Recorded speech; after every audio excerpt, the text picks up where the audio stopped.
In today's editorial page, we're getting everyone's opinions on if the Jaguars' run to the AFC Championship game shows the Jets missed out by not hiring Doug Marrone as their head coach 3 years ago. Marrone, who's done a great job with the Jags this year, was supposedly the Jets' first choice after they fired Rex Ryan. And he interviewed, but the Jets instead went with Todd Bowles, who hasn't made the playoffs in 3 years.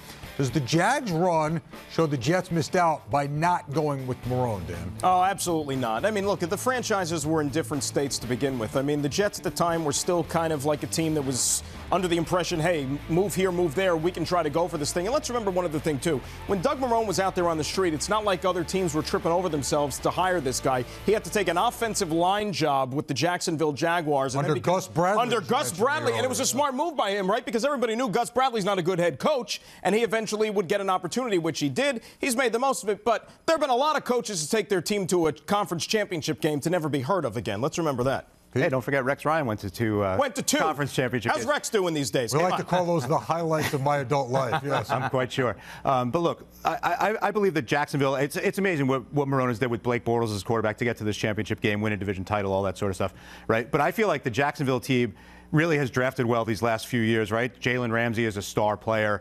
Fournette this year has really kind of given them a big boost.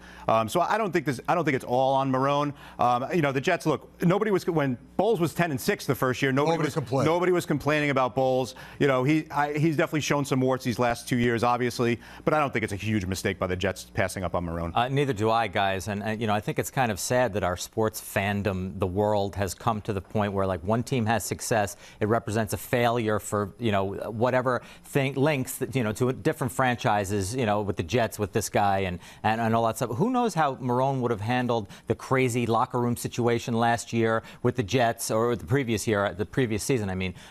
So who knows what sort of success they would or wouldn't have had. I mean, this team was poised. The Jags this year, as you say, Pete, they've had some incredible talent in there. The defense is loaded.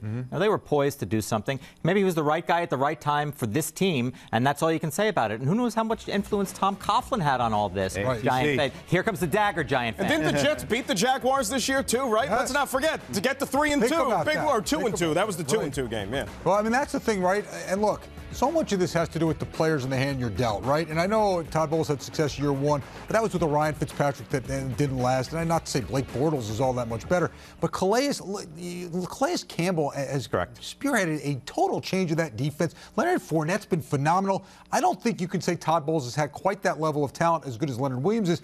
Mo Wilkerson would have been the Jets' big guy, and look what he turned into once he got the money. So I think it's just, as you said, it's hard to, if you put them in the opposite spots, it's hard to judge how this would. And remember, too, I mean, Jacksonville won 10 games in the AFC South, right, where you're there with the Texans, the Indianapolis Colts, who were a disaster, and then even look at the Tennessee Titans, who just fired their coach despite the fact they won a playoff game. Right. So not exactly a powerhouse division. Let's see how they fare in Foxborough this week before we go. Yeah, I mean, they go in and knock off Brady and Belichick. Maybe then we'll talk. Maybe the coronation for Marrone really starts that. Coming up on next week's Daily News Live, the Jets made a mistake by not hiring. Watch everybody flips around, as a matter of fact. But I got to tell you, though, it is interesting in the sense of, I mean, look, I know people want to look back on these things, but it's really hard to judge. And you know what? Sometimes a group gets a little something going here, and you're right, the Coughlin effect, we don't know. And, different teams have different years where they spend a lot of money in cap space. It's just hard to go out and kill Todd Bowles over this particular situation. Jim Mora Jr., Brad Childress, just a couple of head coaches who took their teams to conference championship games. Where are they today? You know what I mean? So, I mean, sometimes you get lucky, you roll the dice, and that's what's happening to Jacksonville. Those guys are out there with Brandon Whedon, who you brought up. Oh, former Yankee draft pick, by the way. And another one that worked out really well.